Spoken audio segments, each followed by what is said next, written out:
प्यारे बच्चों, आज हम कक्षा 10 विज्ञान में प्रकाश का परावर्तन के बारे में आपको बताएंगे। प्रकाश का परावर्तन रिफ्लेक्शन ऑफ लाइट। इसमें जब कोई प्रकाश किसी चिकने या पॉलिशदार तल पर आपतित होता है, तो उसका अधिकांश भाग तल से टकराकर उसी माध्यम में लौट जाता है। प्रकाश के लौटने की इस घटना को या प्रकाश के किसी चिकने या पॉलिशदार तल से टकराकर उसी माध्यम में लौटने की इस घटना को प्रकाश का परावर्तन कहते हैं। परावर्तन के दो नियम होते हैं। नंबर 1, आपतित किरण, परावर्तित किरण तथा आपतन बिंदु पर खींचा गया अभिलंब तीनों एक ही तल में होते हैं। ये तीनों एक ही तल में होंगे। और दूसरा, आपतन कोण और परावर्तन कोण सदैव बराबर होते हैं। ये कोण और ये कोण I और कोण R, दोनों कोण बराबर होंगे। आपतन कोण और परावर्तन कोण दोनों साइन I बराबर साइन R के होंगे। उसके बाद आता है गोलीय दर्पण, स्फेरिकल मिरर। ऐसे दर्पण जिसका परावर्तक पृष्ठ गोली है, गोलीय दर्पण कहलाता है। ये दो प्रकार के होते हैं। नंबर 1, अवतल दर्पण, कॉनकेव मिरर, और दूसरा उत्तल दर्पण। तो सबसे पहले अवतल दर्पण। अवतल दर्पण में एक अवतल दर्पण बनाते हैं और इसका एक अंदर की ओर परावर्तक तल रहेगा और बाहर की ओर इसका पॉलिशदार तल यानी कलई वाला तल बाहर की ओर रहेगा। यदि किसी गोली दर्पण का परावर्तक पृष्ठ दबा हुआ अंदर की ओर, ये देखिए ये अंदर की ओर है, ये परावर्तक पृष्ठ ये अंदर की ओर है, अंदर की ओर हो तो वो अवतल दर्पण कहलाता है।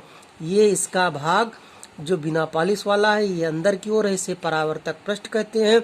और जो उभरा हुआ है पॉलिशदार है वो बाहर की ओर रहेगा, इसे अवतल दर्पण कहते हैं। और इसके बाद फिर आता है उत्तल दर्पण।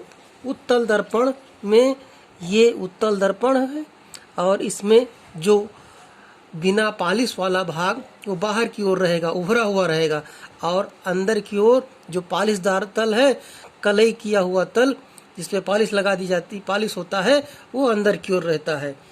वो गोलीय दर्पण जिसका परावर्तक पृष्ठ उभरा हुआ बाहर की ओर हो वो उत्तल दर्पण कहलाता है।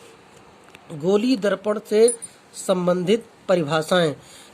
एक ये दर्पण बना लेते हैं और ये इसका P इसमें एक ध्रुव है, C इसका वक्रता केंद्र है, R इसकी वक्रता त्रिज्या है, और ये P से C तक की दूरी मुख्य अक्ष कहलाती है। तो सबसे पहले दर्पण का ध्रुव, पोल ऑफ मिरर। गोलीय दर्पण के परावर्तक पृष्ठ के केंद्र को दर्पण का ध्रुव कहते हैं। ये दर्पण के पृष्ठ पर स्थित होता है, इसे P से प्रदर्शित करते हैं। ये पॉइंट ये दर्पण का ध्रुव है। दूसरा वक्रता केंद्र C। गोलीय दर्पण का परावर्तक पृष्ठ एक गोले का भाग है। इस गोले का केंद्र गोलीय दर्पण का वक्रता केंद्र कहलाता है। और तीसरा है वक्रता त्रिज्या R। गोलीय दर्पण जिस खोखले गोले का भाग होता है उसकी त्रिज्या को दर्पण की वक्रता त्रिज्या कहते हैं। वक्रता त्रिज्या इसे R से प्रदर्शित करते हैं। ये R है, ये इसकी वक्रता त्रिज्या है। और चौथा होता है मुख्य फोकस।